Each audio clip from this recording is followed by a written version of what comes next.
Mike O'Mara, Radio Entertainment. You can listen to The Mike O'Mara Show at MikeO'MaraShow.com. Let's get started. It's The Mike O'Mara Show with Mike O'Mara, Oscar Santana, and Rob Spiewak. Now, here's Mike. Hi, everybody from Washington, D.C. and west south of Florida, they'd say. The Mike O'Mara Show is on the air, and we're heard in great towns like Branford, Connecticut. I know something about Branford, but I can't remember it because I'm old. Oh, okay. Hunters, Washington. That's Washington State. Syracuse, New York, home of Syracuse University, where my sister went. Yeah. Very, very good And we school. all wanted to go, but Yes. we didn't get in. No. Because it's the Harvard of communications Broadcasting, programs, little school known as Newhouse. And the Newhouse School of Communication has given us, I believe, luminaries like Mr. I hope I've got it right, maybe Bob Costas. I think you're right because it popped to my Known head. as, and controversial figures like maybe Marv Albert, too. He might Maybe. have gone there. Maybe. I don't know. But you could The probably... greats have gone there. There have been The great majority of broadcasters. ESPN graduates. And yeah. yes. Who? That was my Marv Albert, yes. Yes. Oh, yes. Yes. Yes. Omaha, Nebraska, McMinnville, Tennessee. The Mike O'Mara Show is on now. Thank you for sending your cities to Rob Spiewak because you send them in. I don't care if you're driving through and you like the name of the town. Send it to Rob. If you're listening and you see a town, it counts. That's how we get this horrible No more opening feature every Skaggsville, week. No, not Skaggsville again. we've done Yeah. But don't worry. If you send a repeat in, it might get on. We don't check, so don't worry about it. You seem very chipper on this Monday. I am very chipper. Yeah. I'm very happy to be here, and we got a lot to talk about on today's program. We have major breaking television news because everybody's talking about it, and we also have a few comments here and there that I would like to share with you about bartenders. Because we went out on Saturday. We have date night, which is now become a regular thing, and we'll get to that. But we want to lead today with Oscar Santana, who made me chuckle right before we came in here. This was I believe this was a last-minute thing that just after 2 o'clock, Oscar said, I'm booking a guest for today. It's a guy who builds pirate ships. Pirate ships! Charlie, do you like pirate ships? Pirate ships are great. Yes. And sells them for $50,000. He's a local guy, and he does not Zoom. Yes. So we will not be Zooming. Well, that's probably old school, you know? He probably, Yeah, a pirate doesn't use Zoom. He's off the grid. He does what he wants to do. Let's bring the guy on. And first of all, before we do that, hold on, Pony. Okay. What can you tell us about this pirate ship idea that you had to start our Monday broadcast? I'm a man of action, Mike. And when I see something, I say something. And Did the fat real estate guy ever get back to you? No, but we did follow up with him, though. We have followed up. Yeah. We'll follow up. Really? That guy. We'll catch him and kill him for 10. He's that difficult. I knew he would be. No, he's not that difficult. He just doesn't check his email. Right. We said in a private off-air meeting, if you have something creative, bring it to the table. Yeah. And what I loved about a post about a pirate ship for sale in Virginia for $50,000 was that there was a phone number for the listing. And I said, how easy would it be to call this guy and see if he still has his pirate ship for sale and see what his story is? They look like a pirate ship houseboat. Yeah. Yeah. I route it to Rob. Rob books him within, 2 hours of the show. And I said, make sure he still has these for sale. No spoiler alert. He has sold plenty of these. This is his 33rd pirate ship that he sold. And then I said to us, well, for $50,000, couldn't we take this road on this podcast on the road and see what that looks like? Yeah. Or the water. Like go the you mean the rivers and tributaries of the great United States? Yes. By water? Yes. Travel the if I pirate can ship. podcast from the Cape, anything's possible. It's truly amazing. Let's bring him in. Okay, we're this dial gentleman. him up now. Oh, we're going to dial him Call up in now. now? Okay. Thank you. Thought we didn't have him on the line. Oh, we're calling Daniel Corder. I thought we had him on hold, but okay. All right. Hello. Hi, Daniel. Mike O'Mara from the Mike O'Mara Show. How are you? Hey guys, I hear somebody R-ing in the back. Are they having a problem with? Yeah, it was one of our guys going R because the pirate ship. This is super fast. We're so glad you could make the time to join us on the show today because I am looking at your pirate ships as we speak, and I've just got a bunch of questions for you. Why don't we share a couple pictures, Pony, if you don't mind, for our audience at home? Matt Bloom has started screen sharing. Yes, there we go. This gentleman. Look at that. Look at that. That's one of your pirate ships right there with an owner of the ship and a guy that looks like he wants to be a pirate. Let me ask you a question, Mr. Corder. How long have you been making pirate ships? Well, I've been doing this. Turn them up a little bit to me, guys, please. Sure. Yeah, over 10 years now. It's really just kind of an art project for me, a third grade art project, you might say. I was a firefighter in Loudoun County for 34 years, and I got tired of resuscitating people, and I started taking up resuscitating boats. Oh, okay, I get it, and thank you for your service with that because that's you're very welcome, very welcome. Glad it's over. Noble occupation, but stressful occupation as well. And do you have to have a particular kind of boat to turn it into a pirate ship? No, I don't. To be honest with you, I have done these things on pretty much every platform. I've done them on houseboats and little power boats and sailboats, and probably one of the more interesting and eclectic ones that I did, there was a very small little day sailor that was,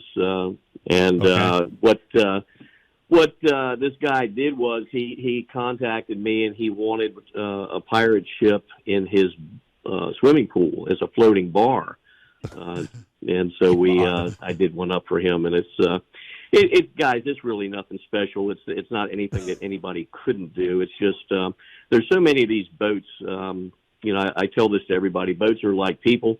When you're young and you're hot and you're looking good, everybody wants you. But when you get old and tired like me, nobody wants you anymore. So what I try to do is I try to take these boats that, are neglected or abandoned and breathe new life into them. And amazingly, all of these boats in the 33 that I've done, you couldn't have given them away.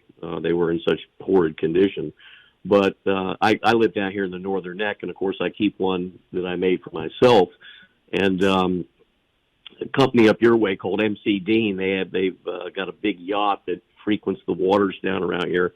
And I had a friend of mine that worked for me in the fire service was down for a visit, and we were out on my little pirate ship, and this $1 million plus yacht that MC Dean owned came by us, and the boat stopped and turned around and came back close to get pictures.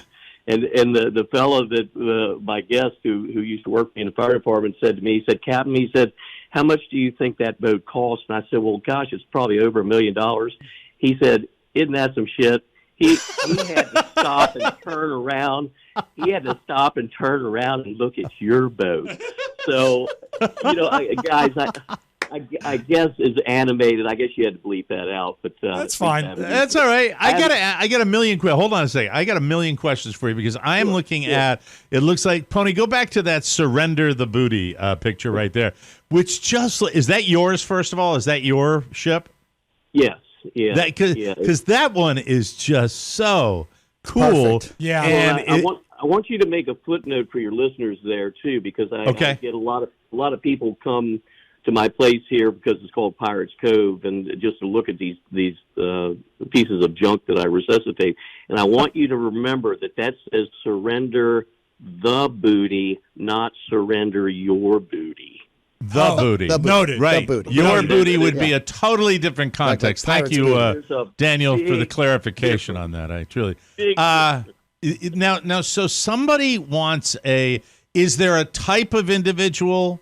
Do you have a type that how many of you sold? First of all, tell me how many of you sold. Well, I built 33, and I built one of them for myself. Yeah. Mm-hmm. So you sold 30 boats, 32 boats. Is there? Do you have a particular type of individual? This guy's definitely going to buy a pirate ship. Is there? Is there a typical customer? That is a great question, and I God, I hope I don't offend any of your listeners, but I guess I suffer from a mild form of Tourette's, maybe, that has been undiagnosed because things just come out of my mouth that I believe. I believe that. Here's the deal, and I've said this before. Anybody can have a boat, but if you're the coolest kid on the block if you've got a pirate ship, and what's cool.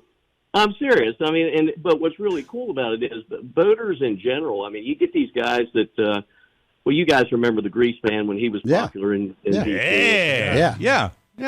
Bud buddy, and he used to use the big deal with the boats and stuff. And boats generally, guys, are holes in the water that you throw money at. Absolutely. To your question. One of the things that I feel real proud of that I do with these boats, because this boat is actually probably one of the it is the highest priced one because most of mine are very affordable. Some of them, I've got a pontoon boat now that's under $10,000 that I've turned into a pirate ship. But I guess what I'm saying is the people that end up buying these things, not all of them, but most of them. I've tried to teach them that you don't have to have a lot of money to have fun on the water. That's cool. That is cool. And you can have fun and you can be safe. And I mean, can you imagine as eclectic as this boat that you're calling about this went viral? Can you imagine seeing that thing down the tidal basin with about 5 Trump flags on it? No, that would be a problem. Clearly, I want to sink it. Yeah, that's just me. But that's okay. I would say Trumpers are probably like the type of people that would really dig this, right? Or podcasters. Well, yeah, the cool thing about it is, again, it's just it's you can do this to any boat, and I think that's why you see such, places like Gasparilla and stuff in Florida that, I've got a couple of them that people have bought and take down there. But honestly, this is humbling to me. This is the second time that one of these boats went viral like this. And, it makes me, I mean, I'm 63 years old and I'm 63 years old too, Daniel. You were 59 was a good year. And, 1959, the year of the pirate builder. And disc jockey. Right. Exactly right. But, I'm a widower, and it humbles me that there are so many people that ask about these things. And back to your question, because this will really get a rise. It'll probably offend somebody, but they're actually, truly, and particularly when they go viral like this, there are 2 categories. You have your legitimate people who think this is cool, that I want this for an Airbnb platform, or I want to have it as a guest house for my house. Smart. And then you have the whackers of the world. I mean, now you got to humor me on this, okay? You got to humor me on this, okay? My phone, and I would be happy to show you the pages because they exemplify why George Carlin was the smartest philosopher this world ever produced when he said there's a lot of fucking stupid people out there. Because, I mean, can you imagine people asking questions like, does it float? Now, I get it because it's like it's not the nautical thing, it's the pirate thing. Right. They want a pirate ship and they don't know how to operate a boat. They don't know 3 things about a boat, but they want the skeletons and the I get it. I totally get that. I really do. It's again, it's typical me. Some of these texts, I've got so many of them I can't respond. You can keep going, Pony, through the pictures. Yeah, but then some of them I just reply back to, and I go, really?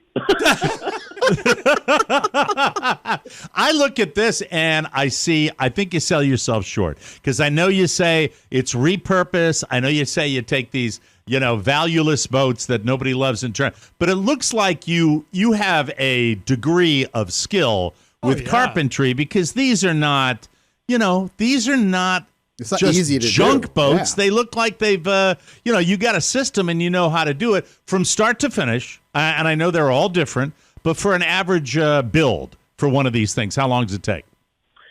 Well, the one that you're calling about was probably the longest one. That one took about 3 months off and on. It was again, typical sad story. It was owned by an elderly couple who bought it as a lifelong dream to finish out their years on the water. And then, kind of like what happened to my wife, one died. And then, sorry to hear that. Yeah. Thank you very much. She was special. But anyhow, with that boat, the other one lost interest. The kids didn't want anything to do with it. So it was essentially abandoned at one of our local marinas down here on the Northern Neck for about 5 years until the marina contacted me and said, hey, can you do anything with this? So, I appreciate you saying that there's something special about me, but there really is not. I mean, you might want to nickname me Deck Screw Dan. I mean, all I do is I look at these things after I've had a couple of shots of bourbon usually, and I look at it and I say, well, okay, what do I need to do to this boat to change it from your willy-nilly sort of every average boat to make it into something that's kind of, piratey in your face that people would think is whimsical and that, that's the magic. Yeah. That's the magic, though.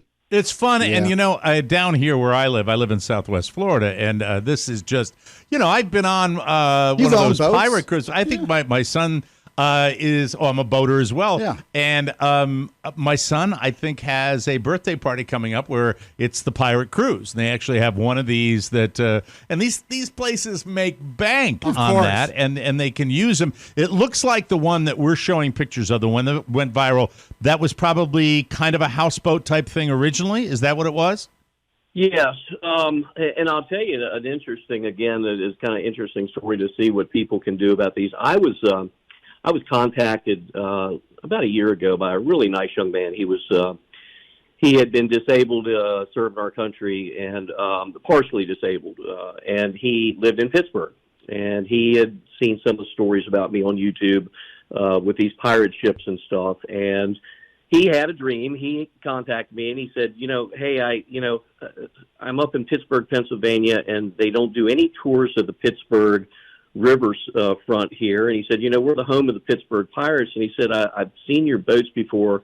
And he said, do you have anything that might work there? And, I told him, I said, well, I think that's a cool idea. And I said, I've got them up in the Northeast, and I've got these boats in Florida and, Alabama and other areas of the South that people have bought. I said, but I don't have one there. I said, I do have one that's built on a pontoon platform.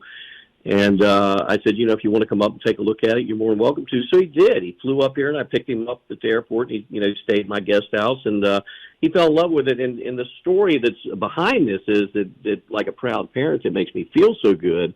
This young guy hired a captain up there, came back down, picked the boat up himself. We got it all set up on a trailer for him and demasted and everything. And he is operating that thing out of Pittsburgh. And if you can imagine, he was actually threatened by the Pittsburgh Pirates for logo infringement. Oh, God. Because his is the Pittsburgh Pirate ship. And, of course, the ball teams is the Pittsburgh Pirate. But anyhow, he prevailed. Despite being threatened and everything else like that, and he's doing great with it. That's guys. awesome. That's awesome. So he turned it into a tourism venture, and he's making a living. That's I love that story, and I love the fact that he prevailed over big baseball. Let me ask you one last question, because we got to let you go here, Daniel, and we appreciate you taking the time. But I want to, as far as the logistics, and you say you make them on every platform. You've used every platform. Is there and I don't know even if you can answer this, but I'm gonna ask this question for people that might want to buy a pirate ship someday. Is there a perfect or a better platform? You mentioned pontoon boats, which I would think would be. If you say if I find a beater houseboat or I find an old pontoon, is there a particular platform that you like to work on? I would think a pontoon would be pretty good. Great question, and the answer is you're spot on, brother. Pontoon boats are the best. I've got one down here that I just finished up on that, and I'll tell you why I like pontoon boats for everyone. Number one, they are extremely stable. They're extremely safe because they're bulkheaded. They tend not to sink like other boats do. And, what I do with them, I tend to, with pontoons, I make the masts hingeable so that they can be laid down for transport. But, for family fun, and the one I made for myself is on if you had a film crew here, you couldn't show some of the stuff on it because there's some debaucherous behavior with some of the skeletons on the mermaid and stuff. But the one that's I made fun, for Dan. It's myself all in fun, Daniel. Come on. Yeah, but the one I made for myself that I will probably never sell and always keep is on a pontoon boat. And brother, that's a great question. Pontoon boats are the best, I think. Now, you're not going to take those things across the bay or out on rough weather without getting beat up pretty badly. But to your question, I think pontoons are the best. Okay. For your buck. And as far as you are concerned, you've been nice with your time. Thank and you. obviously Yes. a lot of interest. If one of our listeners out there would be interested in, are you open for business? Do you do it on a first come first? How do you does do it you want to operate? sell Yeah. these things? We don't want to burden you if you don't want to be burdened. No. Please, you can let everybody know. No, number one, I don't do it as a business. It's a hobby, and Gotcha. that people that are interested can contact me. I'm as you guys know, I'm being overwhelmed right now with a lot of legitimate concern, and then the whackers of the world that are The whackers of the whackers. world. I like that. God bless them. God bless them. They're wonderful people. But just tell anybody, and it's not just that. I'm willing to help anybody with advice on these things. I mean, anything people can do to, resuscitate these old boats is cool. But my phone numbers, I'm a pretty easy guy to find. They can either friend request me on Facebook, and in advance, if there are any snowflakes that listen, I pre-apologize for anything that is offensive on my Facebook page.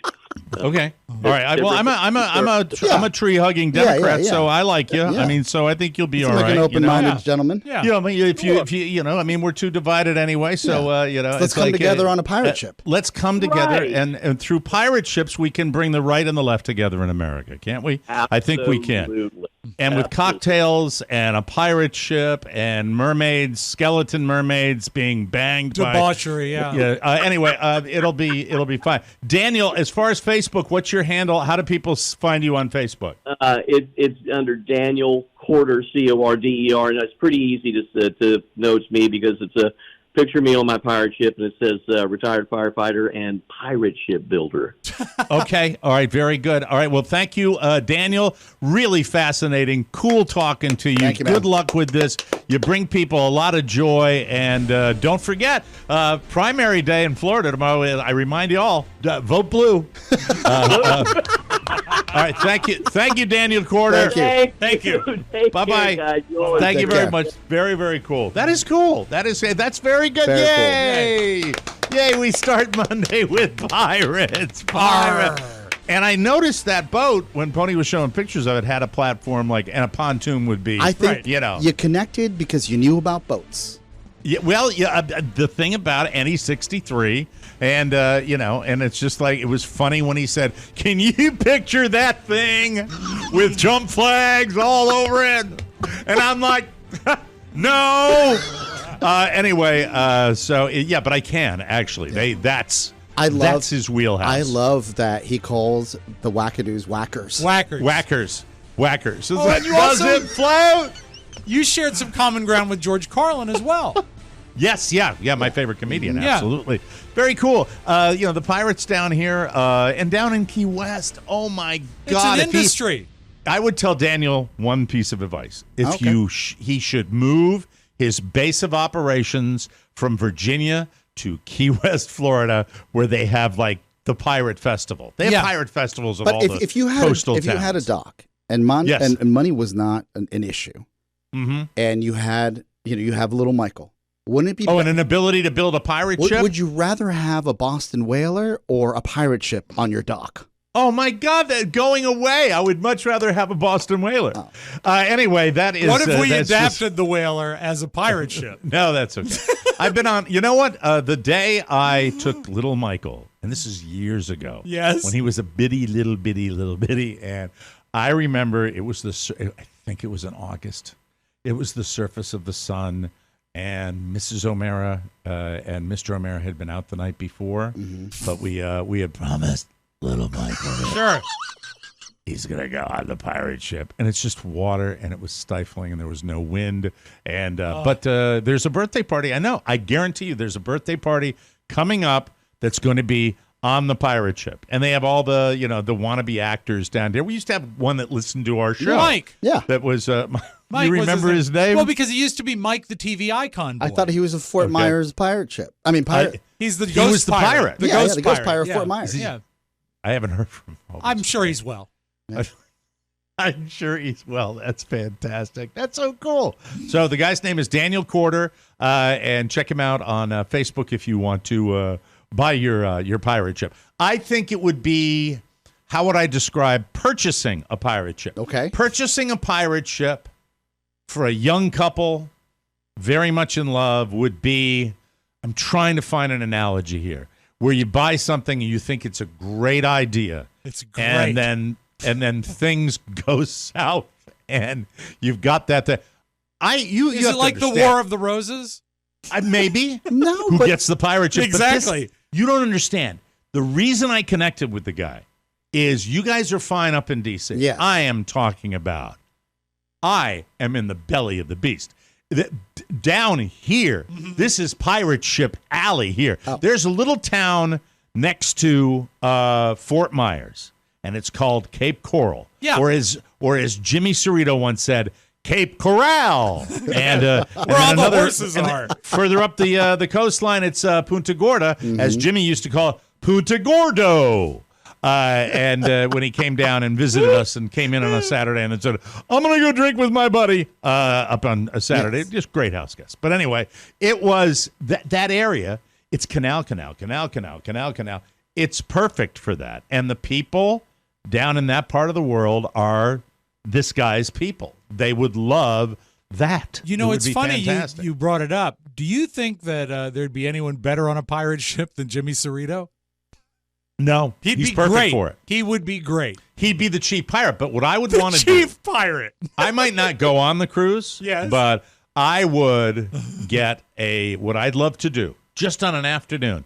I would like to go down to the beach at Fort Myers Beach, Fort Myers, Florida, in the reddest county in the state of Florida. And I would like to decorate my pirate ship with a Pelosi flag and an Alexandria Ocasio-Cortez flag, AOC, and who else is a dividing factor with that? Kamala Harris. Yes. It would all have to be Yeah. diversity. Women, Yes. Hispanic women, Yes. African-American women, and fly the flags. And just take it out for an hour and go around. Cartoon-size flags. Cartoon-size flags, and go right by the bars and go, hi, how are you? Yeah, you might Do you think they would try to sink us? Yeah, you might want to I load think the it would cannons, be, Mike. It would be hysterically funny. It really would. But then again, that's me. And things that'll never happen by Mike O'Mara. That's the way it goes. God, we're running. I don't know. I want to start something, but I don't want to. I'll give you my real quickie. Okay. Please. I love Stanley Tucci, the actor. Love his movies. Yes. Big Night was one of his greatest. original creations, which I think is one of the best restaurant movies you will ever see. I've liked him in all sorts of different projects that he's been in. He played the wife of Julia Child in Julie and Julia. It's fantastic. I like his acting. I love it. As far as a TV personality, they're kind of plugging him in on CNN to the slot that used to be occupied by the late, great Anthony Bourdain. Yeah. And Stanley Tucci comes across as an effete snob, even with the way he talks. Yeah, he's smarmy. They say Yeah. Tony? I mean, Absolutely. I've seen it. he's Yeah. just got that. And even the show is just It like. doesn't make and you then- want to visit anywhere because No. you think you No. can't afford it. Yeah. Because he seems elitist with his scarf around his neck, and then he's touring Italy, Is it and he's just chilly? like, "Oh, this is really wonderful." Is It's it like, an ascot or a scarf? Or is that the I don't know same what thing? it is, but Well, it's an ascot is tucked in. Oh. He's an ascot. Pony. I didn't know you were passionate about this particular. He bothers me. He's off-putting. Yeah. He's off-putting, and I love the body of work that he's done. But as far as this, when these show, the thing that made Anthony Bourdain amazing was that he motivated you to get off your ass and go to a country. And I've not traveled extensively, and I wish I had. It's one of my great regrets in life. Maybe later, before the final bell tolls, I'll be able to get a little travel. But the way he travels, I did it one time in Ireland with a whole family. He gets off the plane, and he just goes. Now, he's got friends everywhere, but he's a big advocate for it, and I believe you should travel like this. Fly to a cool place, overseas somewhere, and then just get off the plane, get a hotel room, and then just explore. Instead of having tours or having a checklist where you see stuff. And, that's why I miss Anthony Bourdain and the way he traveled. And the other guy, we've had him on the show, oh, my God, Andrew Zimmern, who is another great guy for exploring and trying new things. Do you think Stanley Tucci should do an episode or a segment on a pirate ship? I think Stanley Tucci would be a wonderful pirate. I think so too. He's not, but he'd be the fancy pirate, with the ruffles. What's off-putting is that he doesn't make you like you feel like you're watching a movie. Like this isn't a real person. This isn't. He's not sincere. Yeah, like Anthony Bourdain. First of all, I got a buddy. I don't think Mark would mind if I said this story. That these food people. God love them, the Fiettis, the Rachel Rays, the people that go into places. Now, it used to be the Food Network would run those shows all the time. Right. And they're more expensive than it is to set up a set in New York and bring in, 10 failed chefs and say, this tastes like crap. Right. When they used to travel, and those were the shows I liked, when they would go out on the road. I still like, why do you think Diners, Drive-Ins, and Dives is like on 500 times a night? Because people are interested in that. Yep. But I'll never forget when my buddy Mark was taping one of these shows, and I called him and I said, "Oh my God, you're on the Food Network. When did you get that gig?" He said, "Oh, I did a while ago." It's fine. Oh, by the way, in the next segment, that barbecue joint. I said, "Yeah." Just remember, when I was eating it, the barbecue tasted like shit. I remember that. And it was just, and it speaks to, what these people are about. So as you told me, Oscar, a long time ago, all is not what it seems when it comes to reality TV. Yeah. It's not, but the Stanley Tucci thing is just a little forced. So that's all. I wanted to say that. We've got lots of TV talk coming. Thank you to Daniel Corder and Pirate Ships. Can you imagine that? Anyway, that'll be fantastic. How about that? Okay. Not appropriate, sir. There you go. Thanks so much. Yeah, and the Greaseman, he was down here. Yeah, I know. He liked him. Yeah, he sure. Yeah, absolutely. We'll take a break. Come right back after this.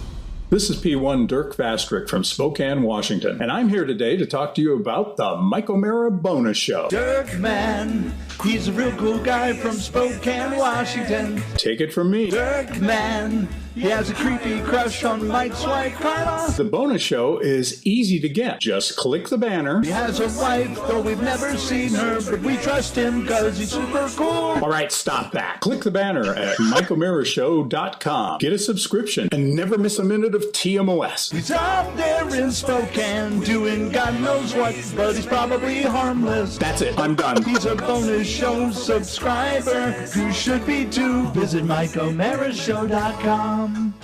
Very good, Twitch. I like that. Now, a word from our sponsor, BetterHelp.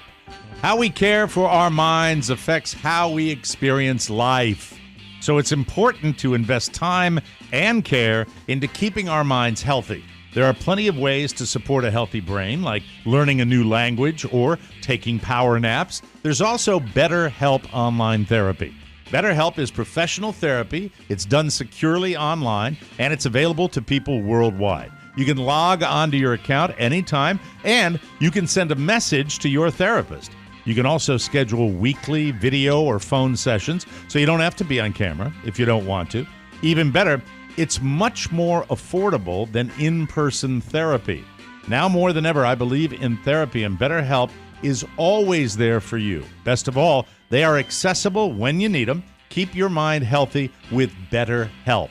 Our listeners get 10% off their first month at betterhelp.com/TMOS. That's betterhelp.com/TMOS. And we thank them for sponsoring the Mike O'Mara Show. We are very, very grateful, and they're doing good work for people. So thank you, BetterHelp. From the four corners of the World Wide Web and into your digital device, it's what you need to know. This is the homepage. This is the homepage, and we start today with Bennifer or Jaffleck or whatever the hell they're named. Ben Affleck and Jennifer Lopez. Jaffleck is a clumsy portmanteau. Jaffleck. They didn't just throw a party to celebrate their marriage this weekend. They got married all over again. And J-Lo wore a full-on wedding gown, train and all. Choo-choo. She was wearing white? I don't know. Intriguing. The ceremony went down Saturday at Ben's estate in Georgia. Georgia. All their kids were there, along with celebrity guests, including Matt Damon. He was there. Jimmy Kimmel was there. Kevin Smith was there. Cool guests. Yeah. Jason Mewes. Why don't I know Jason Mewes? He is the talking half of Silent Bob and Jay. Ah, gotcha.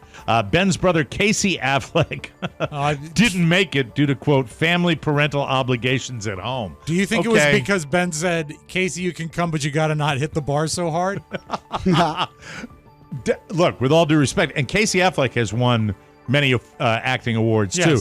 But don't you think Casey Affleck, just based on the movies, would be, it's like, Casey can't come, and everybody's like, okay. Yeah, exactly. Anyway, the same day her ex-husband was getting hitched, Jennifer Garner was spotted at Sam's Club in South Charleston, West Virginia.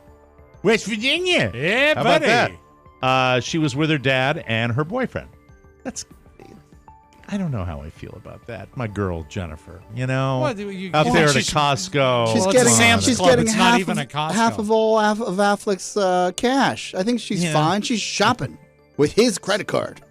No, she's not. Not anymore. I remember I saw a picture. She was holding up a box. She said, Ben Affleck bought these granola bars. No, her membership card said Affleck. Hey, I want to say thank you to the person that let me know. Oh, I'm sorry. The 450,000 people that let me know that Gary Busey was in trouble over the weekend. Gary Busey, this is gross. This is a weird guy. And by the way, we mock Gary Busey. We do a bit about Gary Busey, okay? When you're sending me the message that he's in trouble like it's a friend of mine, it just fits. Mike, you want to talk about off-putting, you know? You didn't jump to his rescue? No, you didn't it's send like, bail to Cherry Hill, New Jersey? I just don't understand what I'm having here. Yeah, that I just like a little copy-feely, that's what I do. It got the promo retired awfully quick. Yes, it did. Well, good judgment. See, I don't even have to call you with that, Rob. Gary Busey has been charged with inappropriately touching 3 women at the Monster Mania Horror Convention in Cherry Hill, New Jersey. Last weekend, the women say Busey groped them, gross, during a meet and greet. He's been charged with 2 counts of criminal sexual contact, 1 count of criminal sexual contact, and 1 count of harassment. The convention says that after the incident, Busey was, quote, removed from the convention and instructed not to return. They're also asking anyone else who may have had an issue with Gary to come forward. Gary is 78 years old. Oh, my God. The one thing that was unclear to me is he signing things or was he just attending the convention? I don't know. He was a guest. Oh, he was a guest? Yeah. Okay. Yeah. Was there any info like was he S-faced? Is that another thing that might have happened, or I didn't hear? I heard nothing about that. Most from what I gathered, he was just groping women that were most likely in cosplay. Like fans that were getting a picture with him. It's disgusting. You got a lot of detail for just looking into it. Well, I mean that's a thing. Like that's a big rule at any kind of con where there's cosplay. Is like you can't just like grab a handful because some people will do that. Were they doing Gary Busey cosplay? Were they dressed as Buddy Holly, or how does that work? That lumpy eye. The next one I go to, I'm going to have you. The next cosplay event that I attend, I'm going to allow you to grope me. I'm just going to stand there in my Buddy Holly outfit. And you can come right up with the big glasses. It's a sad state of affairs. It is. When this man is 78 and he still has to go to, in fairness, cosplay conventions. Huge. To garner a paycheck.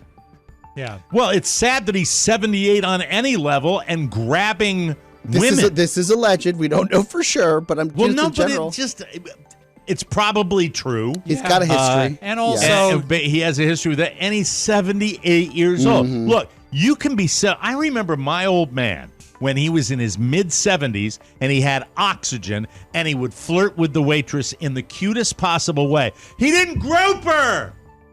Yeah. He didn't say anything inappropriate either. He said cute little things about her being pretty, and we thought it was the most charming thing in the world. But it's not like, is there a chance I can touch your bustier?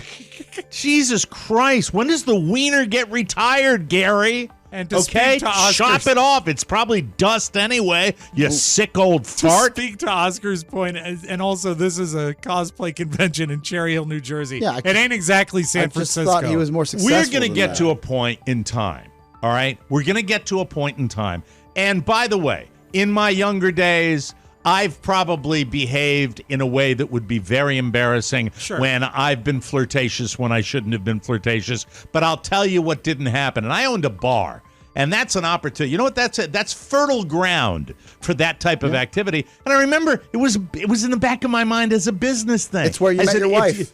You know what? You're not helping. I'm going to kill you today. You're not helping. I'm going to kill you. You're not. He tries not to help me on purpose when I get all ramped up. What my point is, I intellectualized even before the Me Too and all that, that this from a business standpoint would be pretty stupid for me as a radio personality who owned a bar to go around grabbing at waitresses. Right. I think it would have been stupid. Waiters. Or waiters. Yep. You two suck. I'm moving on. All right. If you've heard there was a Ferris Bueller spinoff in the works, what would you want it to be about? Well, I thought it was going to be about Cam's son or an offspring. I thought it was going to be about Jennifer Grey's nose job. No, it is about. It's not about Ferris and Sloane's kids or what Cameron's up to now. Here's what you're getting: Sam and Victor's day off. I am excited for this premise. I am excited for the premise because you're a mallet head. That's why you're excited. All for these this insults. You really are. That's love. You know who this is? These are the guys that took the Ferrari for a drive out of the parking lot. Ferrari. Yeah, it was a great scene, but it was a scene. That's it. Well, Sam, why are you really, or are you think lying? about the story arc of Ferris Bueller's Day Off. Mm-hmm. The car is parked in a garage. Right. It creates a problem as there's mileage on that car. Right. The car gets destroyed. Yes. Where did those miles come from? Well, Sam and Victor. Yeah, we see a shot of them. Where did they go? Yes. Bingo, bango. Yeah, I'll give you a thing for that one. Very good. Watch out, Maverick Top Gun. Here comes another hit. The movie will tell the story of their adventure when they took Cameron's dad's Ferrari for a joyride in the era. Oh, so it's a one-off. It's just a movie. Yeah. They didn't have names in that movie. They were played by Richard Edson and Larry Flash Jenkins, who died in 2019.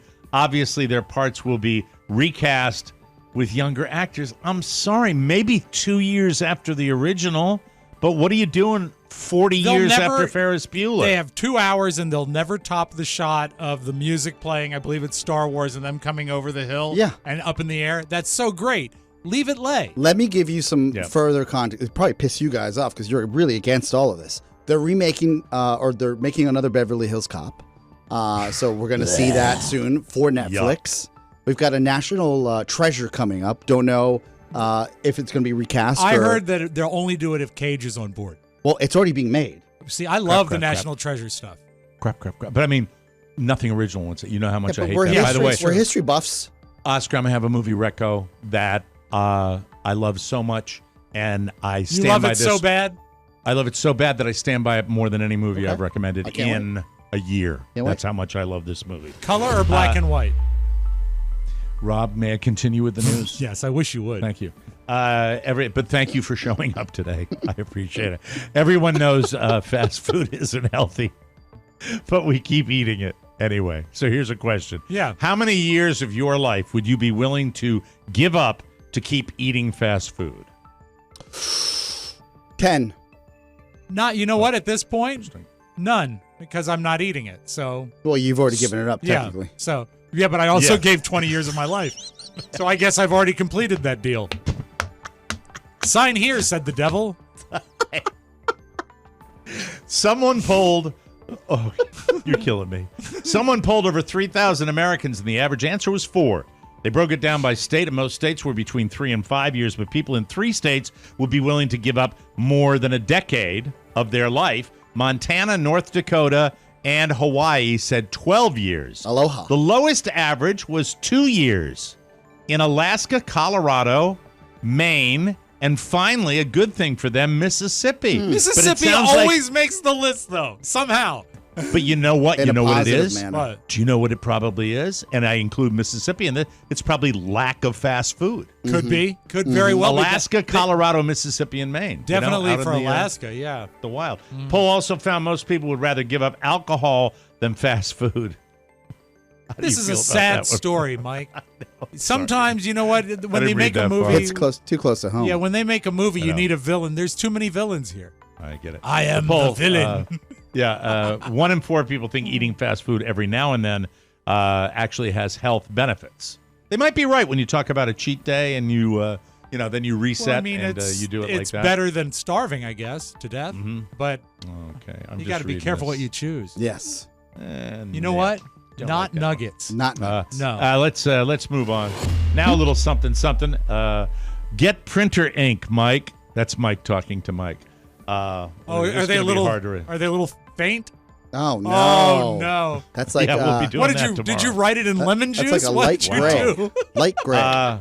And now a little something. Threesomes appear to be gaining in popularity, and a study published in Archives of Sexual Behavior suggests that these arrangements are generally positive experiences for participants.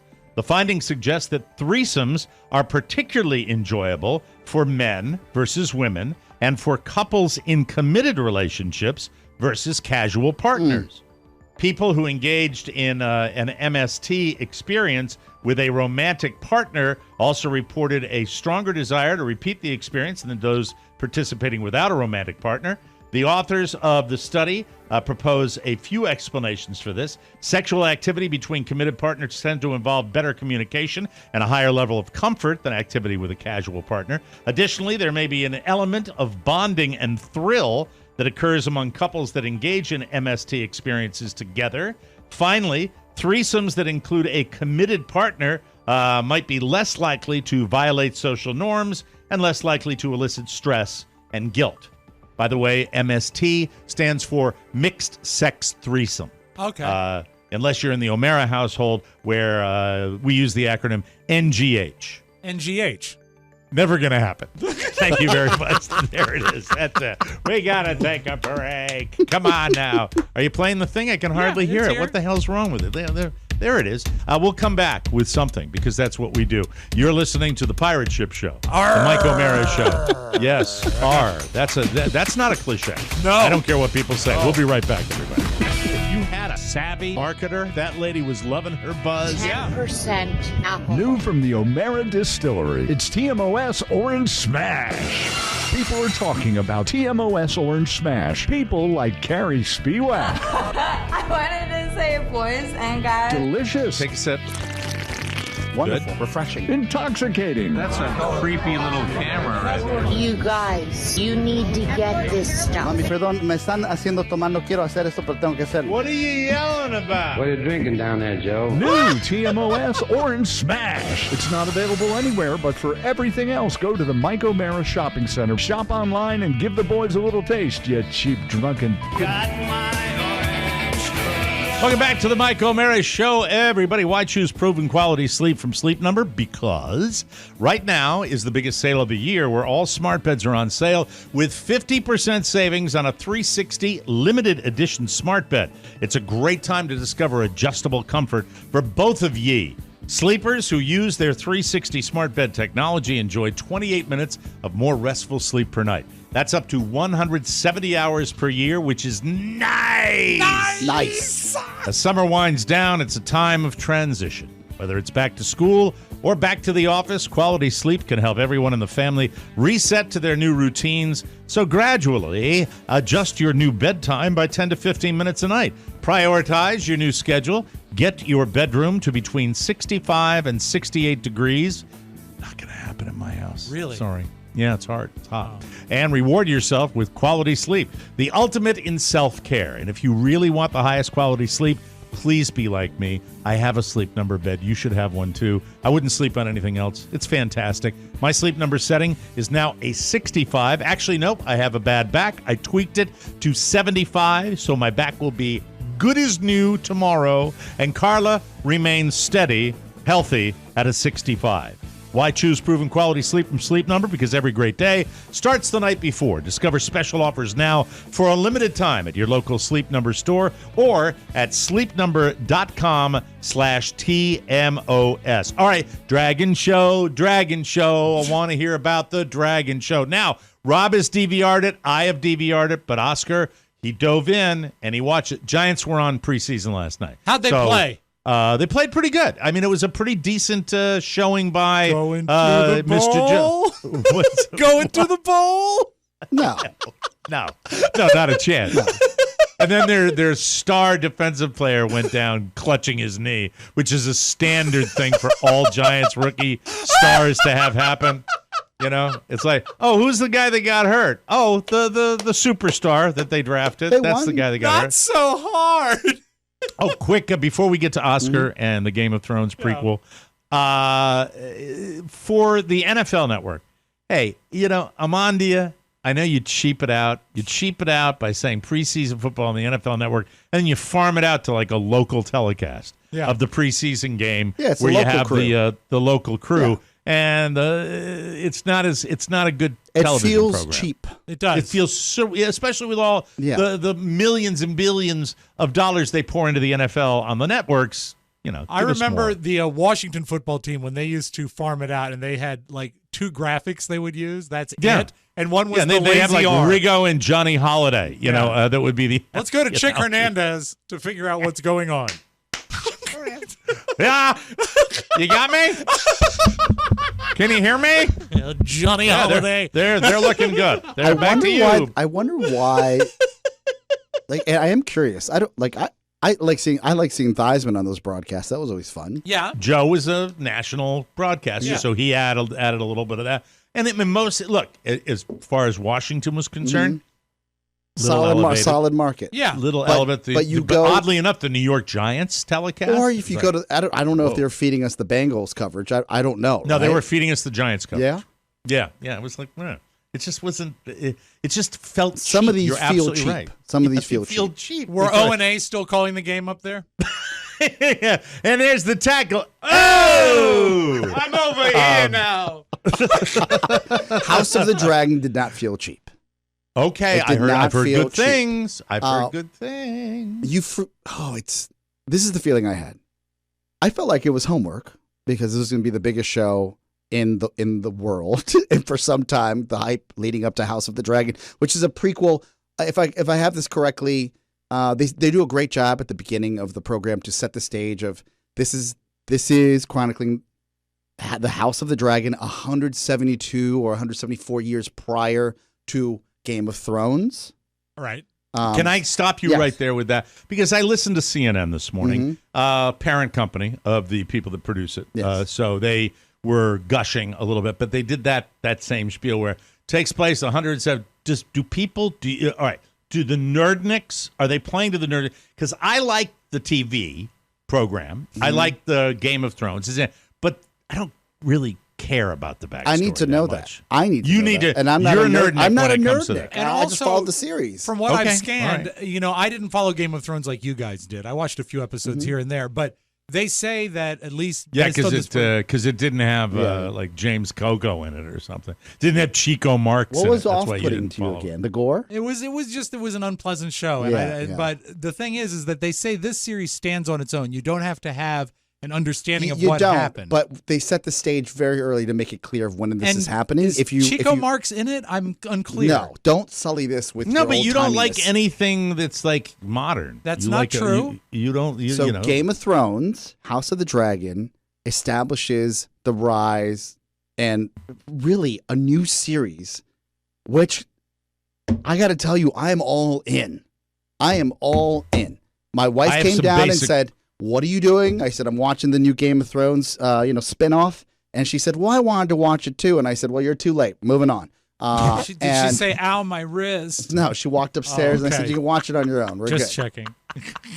So, but it hurts me. She watches everything on her own and then picks what she wants to share with me. And I'm like, I'm not waiting for this. Is homework. I have two. All right. I was not a big one on the story. Didn't really care about the story. Okay. Didn't care about.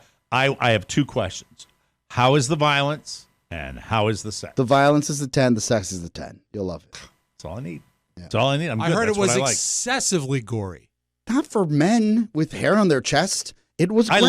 I don't like the mysticism. I like the violence. Yeah, the violence. I like the gratuitous violence. It is I'm honest about it. I do. Yeah. I like fighting in hockey. I did have to fast forward through one as a man who has hair on his chest. Spoiler alert: when you had to fast forward through a scene. Through a scene, the birth of a child was horrific. I heard that from another source as well. Can I? Bad. Who's your other? Does source? this make Charles me a monster? Burney. Oh. Yeah. Does this make me a monster when I say, if I went through the rest of my media for the rest of my life and didn't have to hear a newborn crying, screaming baby, I would be very, I'll give you the baby sound that classic example, Untouchables, old movie, Kevin Costner in the train station with the baby that's just on and on. Makes you a monster. It makes you a monster. It makes me a monster? Yes. There's nothing I think a baby laughing is the greatest sound in the world. Doesn't make him a monster. You would hear your own child cry. That's okay. Yes. Well, he hears that all the time. Yeah, but not anymore. But he's 9. No, because you're just a monster. That's why. No. All the crying. No, in my I just house, don't. I would fast forward through that too. Is the point I'm trying to make? It was too. When you see, I don't want to give anything away. When you see why I would fast forward through it, it wasn't the birth of a child, Mike. It's the context behind the birth of a child and what is happening. He had his father's eyes. And you know what I'm talking about. It's too soon to share. Okay, too soon. So 10 out of 10? The violence and the gore and the sexuality, 10 out of 10. How does it stack up against an excellent episode of Game of Thrones? Well, you can't compare the two. Well, you can if you try. That's why I asked the question. Well, I'm a purist. Game of Thrones is a different show. The artistry, the cinematography, the deviant storylines of people trying to gain power, that was on brand and on par. Okay, so it's as good. It's as good. Sounds like it's a thumbs up. Yeah. Before we get out of here, one little TV, just to get them all together, because I don't want to do 2 TV segments on one show. That would be irresponsible. But I will tell you this, that run, don't walk to this movie, 13 Lives. The true story told in cinema of the Thailand boys that were caught in the cave and were rescued. It's a Ron Howard picture, right? It's a rom-com? That was going to be my kicker. Oh, I thought it was a rom-com. Be my thing. No? It was yes, it's a Ron Howard. Okay, movie. I'm sorry. I was trying to place it mentally. I know. But I didn't Viggo know that Mortensen's until in it. Jesus. I didn't know that until the end, Rob. I saw that and I went, well, of course, because it is so good. When you tell a true story that everybody knows the answer to, that and knows what happened, and you still make it as compelling as it was. And by the way, I don't think the world knows just how incredible a story it truly was and what was involved and the details, and it is spectacular. Colin Farrell, Viggo Mortensen, it was absolutely, if you want to feel great, you really want to feel good, watch that movie. It is fantastic. And Rob, the reason I got teed there was because at the end, I had no idea. And right after it fades to black, they give the little facts of what really happened. And then it says, directed by Ron Howard. And I went, of course. I you want to talk for about on it because a guy that still has it? Yes. and a guy that still does, and he did Apollo 13, so he's got the storytelling thing. He doesn't just have to do Cocoon, that was his first smash movie. The man is just, you think about it, you don't miss, I think the great directors, they don't miss a trick. And I mean that by every bit of story. They don't punt. Every bit of storytelling makes it clear. Yeah. You know what you're looking at. You feel a natural rhythm with it. And man, oh man, oh man. Oh, God, what a story. And it makes you realize that, God, in the United States, with all the buffoonery and the blabbermouths that we have, and the people like Alex Jones that are just taking our humanity down the toilet, you realize that around the world, people can get together internationally and do pure good. And I got news for you. We're all flawed. The characters in this particular movie are flawed as well. Not dramatically so. He didn't overdo that. But they're not totally the greatest people in the world. It's real. I cannot possibly tell you. I don't remember the last time I watched a movie in its entirety within 24 hours. And I did with this because I wanted my wife and son to watch it. Wow. I think it's called 13 Lives. I'm pretty sure it's called 13 Lives. Can you think of anyone else who's had a career without misstep as long as Ron Howard's? Please check it out. It'll make you feel so good. Did he direct Backdraft? It's crazy. Yeah, he's a great director. He really is. And just check it out. That's great. So that's two things also you got did now. Ed Hey, TV. we're getting Ed TV. That was a window into reality television. It was. Absolutely. It's time. We're going to get an Orange Smash update when we come back right here just to find out how, boy, to our listeners, if they like one thing, I'll tell you what it is. We'll update you on that when we come back right here on the Mike O'Mara Show. Whoa, whoa. The fields and stadia across America are silent for the moment. However, on practice fields, the teams are beginning their march towards glory for a shot at the championship in Glendale, Arizona this coming February. Another football season is on the cusp.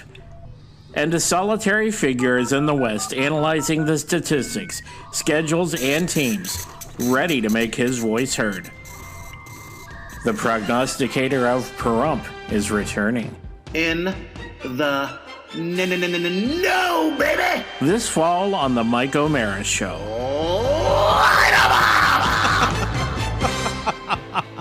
Welcome back to the Mike O'Mara Show. Regular season, we'll be joined by Nicholas Diamond. Yes. I certainly hope. It's summer. Lighten up. Not light them up. Lighten up. Yeah. Dadgrass is great anytime. It can help you chill out before a big meeting or be the replacement for that evening glass of wine. Dadgrass is legal organic hemp that relaxes your body and mellows your mind. Dadgrass CBD products are made with 100% organic hemp.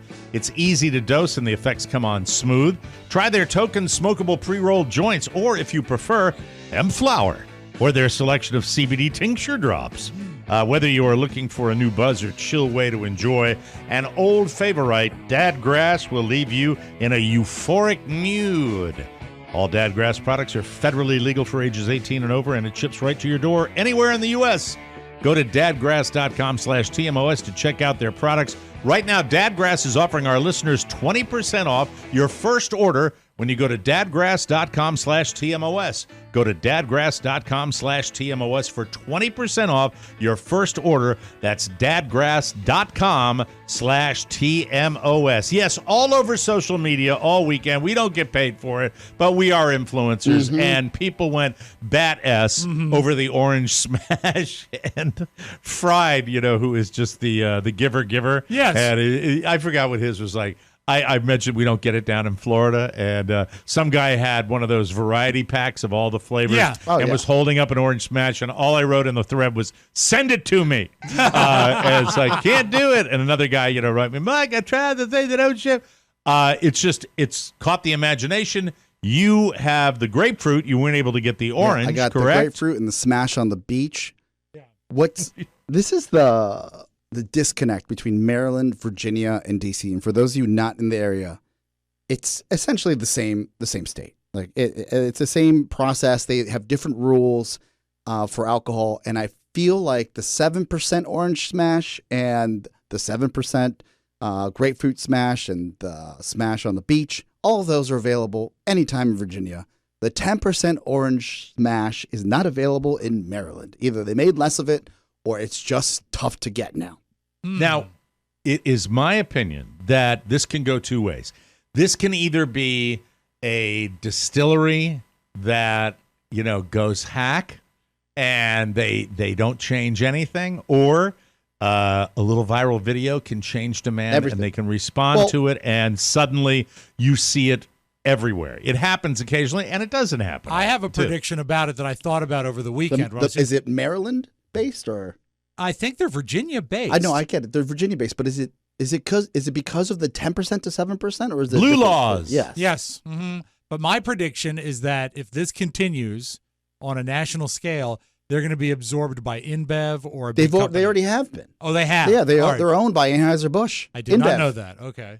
They are? Yes, they've already been acquired. Well, what the hell if they've got the big distributor? Get your crap together, you morons. People want this stuff. My listeners want this, and I want to advertise. If we can advertise are we allowed to advertise booze on this show? Yeah, our audience is old enough to do that. Yes. Yeah, I think so. Yeah, it's 25 above. 25? Yeah. Well, I mean, there are kids that listen to this show. What do you mean? What are you talking about? I don't know what the rules are. The rules are, if I'm not mistaken, you have to have like above 70% of your audience that is above the drinking age. To be able to sell booze on a podcast? To be able to advertise any type of alcohol. Really? That wasn't the case on radio. No, you guys had a demo of 2554. That was the case on radio. Yes. Was it? Yes. Huh. Did we sell booze on the radio? We sold beer. You did Heineken promotion. We beer all and did wine, this. Like if your average age is 2554, they have like a top 40 station that has 18 to something. They're not going to be able to advertise the way that a Guy Talk station is going to be able to advertise any type of alcohol. All right.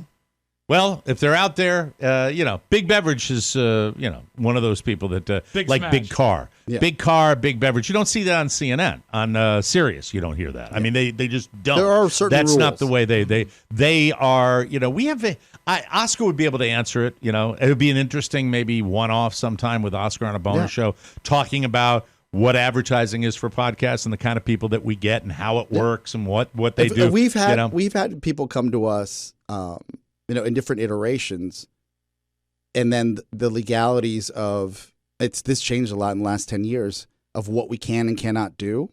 Right. And that comes with metrics, right? And that comes with our average listener type. But we've always fallen into, because of our heritage listenership, into a higher demographic that is the money demographic. It's not, kids, that we can do a dadgrass, we can do an alcohol, we can do one of these options. Yeah. Bedpans, I think we're not there yet. We're not there. Crutches. Okay. Gives us another 10 years. Walkers, yes. But hearing aids. But our audience. And no Clearasil, no carefree sugarless gum. Not anymore. This is the powerhouse of our audience. Mm-hmm. It's the average household income of our audience is, we have extremely successful listenership. We do. That's why we're able to have these success stories. Mm-hmm. And this is to InBev or whoever the hell owns them. Mr.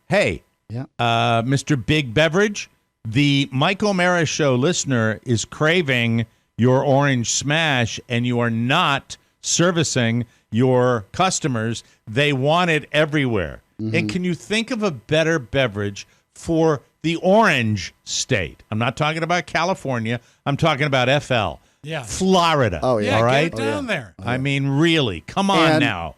And one listener wrote, you can taste the vodka. You can. Two of them. You can taste the vodka? Two of them. I had two of them on the show. On the show, this past Friday, the bonus show. I was wrecked by the end of that show.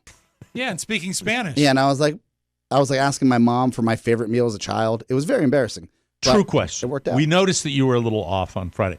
Was it hard with him being in his cups? First show, I believe, since you have been sober 5 months, that we had one of the principals getting tippity-lickety on the show. Did that bug you a little bit? It was hard because his timing was so off. You're not giving an honest answer. No, honestly, swear to God, no. It was great. Right. You seemed upset about it all. No, it doesn't bother me. You were a bit of a pain in the ass on Friday. Just a tiny little bit, and I thought it might be because it's tough, Yeah. Well, I did, especially on a Friday, right? I know, and you know what? I apologize for the fact I went back, and you know what? I should take this moment to formally apologize. You were right about the conjunction junction. Oh, it's too late for that. But Just kidding. it did. Could have used that. Could have used that Friday. Yeah. Well, it soured my Yeah. weekend. I felt very bad about it. Well, you would have had a lovely weekend if you had called me Friday. Yeah, and just said, "Hey, man." You don't like when I call. I Yeah, do but if like you wanna when you call apologize, to everybody- yeah, apologize. everybody wants that. But- My God, it would Yeah. have been wonderful. Because you were so adamant about us being wrong. And then I fell to the dark side. I fell to your side. I was like, I think he might be right. And then Pony and came then in I out of was the rescued blue. by a man named Bloom. Yeah, Bloom came to your rescue. Bloom came to your rescue. Who really would you look? I know it's going to happen. I'm going to say this, and it's going to it's going to ruin it. But would I be wrong in saying he is on a bit of a win streak for him? Yes. A bit of a win on the with show, not off the show. No. That's all I need. Now we can break. That's awesome. That's fantastic. Oh, I'm such a sick F. That makes me smile. I don't know why. Well, tomorrow I'll tell you why good-looking bartenders annoy me. Good. Really piss me off. Yeah, it was Saturday night. I don't know what's wrong with me. Maybe I'm old and jealous. We got to take a break. We will come back with the Town of Sound right here on the Mike O'Mara Show. Looking for a way to beat the heat? Then try a refreshing serving of the latest bonus show. Merv, what are you doing? I'm doing the show. Do you mind bringing me another one of these sodas, the special ones I got? I'm reading off the internet so I can sound smarter. Did you see the new Papa John's bowl? I was 2 pounds up when I woke up this morning. Ooh, it's hitting me. This is my first one. I didn't want to say anything, but I had to say something. Mami, perdón, me están haciendo tomar. No quiero hacer eso, pero tengo que hacerlo. Bolivian man with a giant soda buzz. I'm the hammered one. The TMOS bonus show has a taste that refreshes during this no bummer summer. Get a subscription and laugh the day away at MikeO'MaraShow.com. Mom, get off the internet.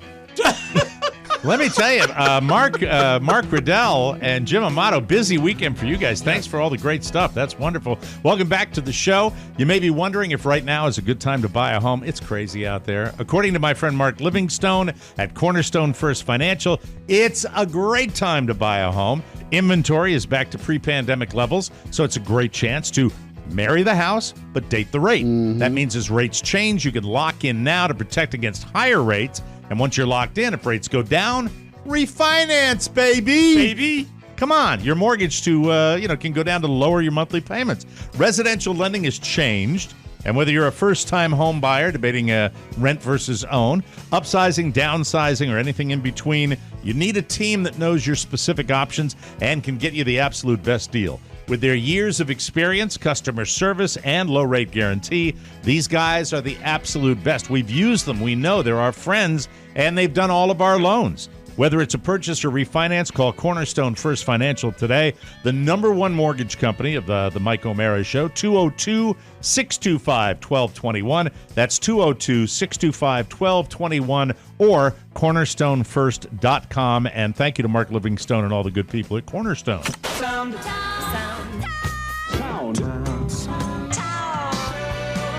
We call this stereophonic sound. Soundtown. Mike, are you familiar with Pastor Carlton Funderburk? He married my first wife and I. Well, he's off to another adventure. He is now preaching at the Kansas City church called Church of the Well. And he went viral over the weekend when he... Church of the Well? Church of the Well. So he only ministers to people that are healthy? No. I think it's the well, like a water well. Oh, I'm so sorry. Now I understand. Or it's Church of the Well. Well, I don't know. I don't know. He went viral for scolding his parishioners because they didn't give enough offerings that he could buy the watch he wanted. I'm not worth your McDonald's money. I'm not worth your Red Lobster money. Y'all can't afford it no how. I ain't worth y'all Louis Vuitton. I ain't worth your Prada. I'm not worth your Gucci. Movado, you can buy a Movado watch in Sam's. Yes, you can. And y'all know I asked for one last year. Here it is the whole way in August. I still ain't got it. Y'all ain't saying nothing. Let me kick down the door and talk to my cheap sons and daughters. I know you still poor, broke, busted, and disgusted because of how you've been honoring me. He did not get his Movado watch, Mike. Wow. I mean, that's just about as That's naked tough and love. greedy as I've ever heard a pastor. Pastor Carlton Funderburk, and that's Funder, not Thunder. Funderburk. Funderburk apologized after the fact. I apologize to every preacher and pastor. I have also privately apologized to our church, who has extended their love and support to me. I deeply regret this moment. Yes. And I solicit your prayers and your forgiveness. Thank you. God bless you. Go with God, and he'll go with you. That guy. Yeah. No, not okay. Both sides of the coin. Let me explain guys like that, okay? And we've look, I've made a career out of it. We've had fun with preachers from the Jim Baker days all the way to now. This is what I think, all right? And I don't want to say think. This is what I kind of hope, all right? Say there is a man upstairs or a woman upstairs or a transgender person upstairs, whoever's upstairs, when we go to the great reward, as some people call it. And a guy like that pastor will be there, and he'll be wearing his, he will go to heaven in that suit. Yes, and he'll get to the gate and say, "I'm Pat." What's his name? Pastor Funder. Carlton Funderburk. Funkburger. No, Funderburk. Oh, and then he'll be like, "I'll do God's voice, please." Oh, it's Pastor Funderburk right over there, and then he'll point at him and he'll go,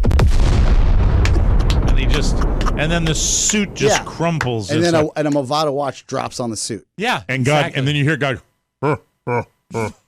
God has a sense of humor. I love it. That's it. Yeah. All right. Big weekend this weekend, Mike. They awarded the Mullet Championship to an 8-year-old. That's great that it's a kid. Fantastic. And it was in Wisconsin. He's 8. Here's his dad and the winner, Eric and Emmett Bailey, talking about how great it is to win the Mullet Championship. I mean, athletes and rock stars, they have mullets. I mean, it's pretty cool. He has went viral, and I can't wrap my head around it right now. He is worldwide. The intent from the get-go is just to have fun with it, and it has been wild. Everyone keeps asking, are you going to cut it off when the contest is done? Why would I do that? Duh. There's the kid. Yeah. Why would I do that? F you. They're going to use their mullet money to buy a pirate ship. Hey, call Daniel Corder. Now, I have a hard time not playing this because I love David Spade so much. Before they had the competition, they had all of the entries up online. Here's David Spade reviewing all of the people, the youngsters that had mullets. Because he was Joe Dirt, Because right? he was Joe Dirt, one of the most famous mullets in the world. So here's David Spade talking about the kids. Rusted, this cute little goat roper. I like the poofy hair. I like he's holding a little fish or drumstick. Blank stare, pretty studly. Landry, flag carved in. Oh, I don't know if that's legal. But you know what? This little mugshot's good. A lot of frecks, good smile. Billy Doo, this tank. Oh, he means biz, dude. He's hitting dingers. Look at how huge those shades are. Terminator. Epic. Different shades. Nice. Interesting. Hawaii shirt. I don't know if I'd go with that.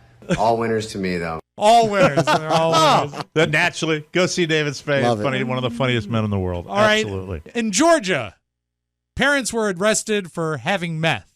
But it's not just having meth, it's where they had the meth in proximity to their toddler. Not only was there a 2-year-old child in the car, the drugs were found in very close proximity to a Happy Meal box, which makes the whole thing worse. I only played the Georgia tape, Mike, so I can say, meanwhile, in Florida... Oh, next door neighbors. A cameraman was out shooting some video, and he was attacked by how big would you say is a big gator? When does a gator qualify as big? Like 3 to 4 feet. This is a 12-foot gator. Ooh, oh, it's like Goliath. A monster, a terrifying monster. I've seen them almost that big, and they are prehistoric. They interviewed this guy after the attack. His face is just a medley of stitches. His jaw is wired shut. But here's the thing. I saw this guy. I don't know what you're talking about. This is amazing. They had it down here. Here's the thing. He swam to the dock, got out, flagged down a car, and made his own 911 call. Wow. He said, if this lady has to drive me to the hospital, I don't want to be a burden. But here he is talking about the attack. Remember, his jaw is wired shut. All I felt was scales, teeth, and then right there I'm like, oh, okay. So I immediately tried to open its jaws because I knew I was in a gator. Either I turned it or it turned me, but it was confused just as I was confused. and then it just let go. It just let go, and then he swam to the dock and went to the I hospital. thought He's you were going to be supposed okay. to thumb their eyes out, if I'm not mistaken. If a 12-foot gator gets you and wants to do, he does whatever he wants with you. He will bring you underwater. He was confused, obviously, probably surprised that it was a human being. Who knows? But they're scary. They're scary. I see them all the time. 12 feet. That's a lot. Absolutely. Yeah, be careful. That's two of me laying down. Well, not always. Well, no, I've always been 6 feet tall. Yeah. I'm just talking about the width. I can't come to the party now because I'm at the bottom of the pond. The shark attacks are similar to that, This right? is Are they Pablo. mistaken? They're very. So Yeah. They think you're prey. They think you're prey. All right, let's. And that's what. And they eat you too. You know, Yeah. sharks and gators can eat you. So. We're all hungry. Yeah, sugar gliders too. Yes, You have very, to- very dangerous. Yes, If you have to find a absolutely. 12-foot sugar glider is the only problem. Just poke their eyes. That's right. Let's close with this, Mike. This also was viral. A blind woman who was on a dating site was complaining that even though she was blind and she stated that she was blind, she was still getting D-pics in her email. And That's not okay. when she explains this, That's not funny. I think you're going to enjoy her explanation for what happens when you send a person who is visually challenged a picture of your private parts. I'm blind and I get sent a lot of lower regional area pictures from guys. Maybe they don't believe I'm blind, but I rely on a screen reader to narrate my phone to me, and it also narrates images. And I have just received an image and I have to share this with you. This is what my screen reader has described to me. One face, probably a mushroom growing in the ground. One face God. and probably a mushroom growing in the ground. Yeah, sorry, I didn't mean to send that to her. That's all right, Mike. I think we can all forgive you, Mr. Busey. That's all I have. Very good. Yeah. Good luck to him. We got to take a powder. We'll be back tomorrow with a brand new episode. Thank you for joining us. We appreciate that. Hey, another shout out to Jim Amato and Mark Oh, you Riddell guys for are doing killing such it. a Killing it. wonderful job. Oscar, thank you for bringing us Daniel Corder. If you want a pirate ship, he's on Facebook, and he can sell you one, and you can put the Trump flags all over it. Yes, sir. That'll be a lot of fun. We'll see you tomorrow. For Rob Spiewak and Oscar Santana, Mike O'Mara saying so long, everybody. Bye-bye. Ciao, ciao. Want more? Make sure you check out the Mike O'Mara Bonus Show. Get it at MikeO'MaraShow.com. Mike O'Mara, radio entertainment. Ridiculous, humiliating, ludicrous, painful, savage, brutal, cruel, and all false. It's coming from the health sector. I just swallowed a bee.